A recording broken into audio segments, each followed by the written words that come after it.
to the Author Vlog with the Literary Globe. The mission of the Literary Globe is to send readers back to bookstores. My name is Liesel and I'm the founder of the Literary Globe. And this is Russell Shorto. I met him at the English bookstore many years ago. Thanks for joining us, Russell. Happy to be with you.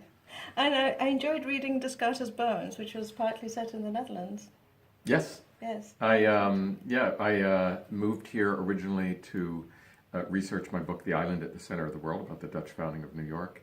And then while I was here, I got to know the city, and I studied philosophy, and I was intrigued with Descartes, the human being, and learning that he spent most of his adult life in the Netherlands intrigued me, and eventually I wrote a book, not so much about him as about his dead body. Yeah, we enjoyed. We had it at the book group. It was an interesting discussion. Yeah. So, but congratulations on your new book, Revolutionary Song. Thank you. And you mentioned on your website that you're interested, your perspective is narrative history, and how it manifests itself through individuals. Can you elaborate a little bit on that? Yeah, history. I don't tend to look at history as a series of academic themes. I like to think of history history is people. It's people who do history. And the concept in Revolution Song, which came into my mind, 6 or 8 years ago, was to tell the story of America's founding, not around themes of what it meant, or around battles and things like that, but around the lives of a group of people. That I would pick people from different, diverse backgrounds, and find people who, besides being diverse, had lives that were well documented. So I needed to have letters and journals and things like that to work from, and tell their lives, tell their stories from beginning to end, from birth to death. Interesting. And then in between, in the cracks, so to speak, you would get the story of the nation's founding, the story of it building to the period of the colonial period, building to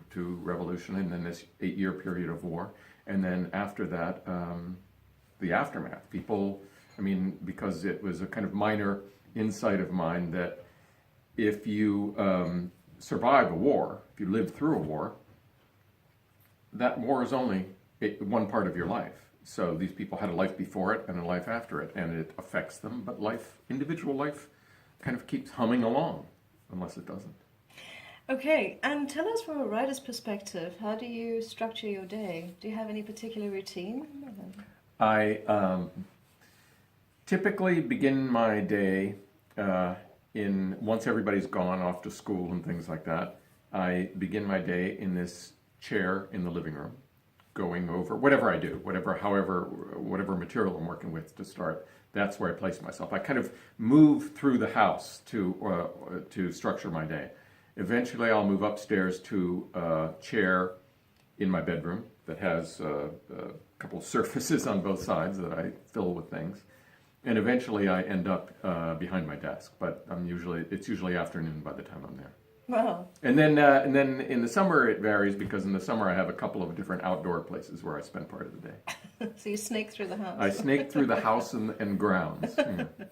And you are a successful writer. Can you tell our authors, budding authors, the number one bit of advice you'd give to them? I would say you keep doing it. You keep doing it week after week, year after year. And just as important is not to keep doing the same thing. You have to be flexible about your idea, whether it's an idea for a book or an idea for how you... Be prepared to change. Be prepared to listen to others and listen to yourself and to listen to the material, because eventually, the early part of writing is you and the page, and you're fighting against the page, or fighting to put something down. But eventually, if you keep at it and you keep revising and being not quite content, and eventually it starts to talk back to you, and then you have to listen to it, because if it's saying no, this is the way to go, you have to listen to it. Otherwise, you write a 500-page book and maybe eventually realize that 300 pages ago it went off the rails and you just kept going. You didn't realize it.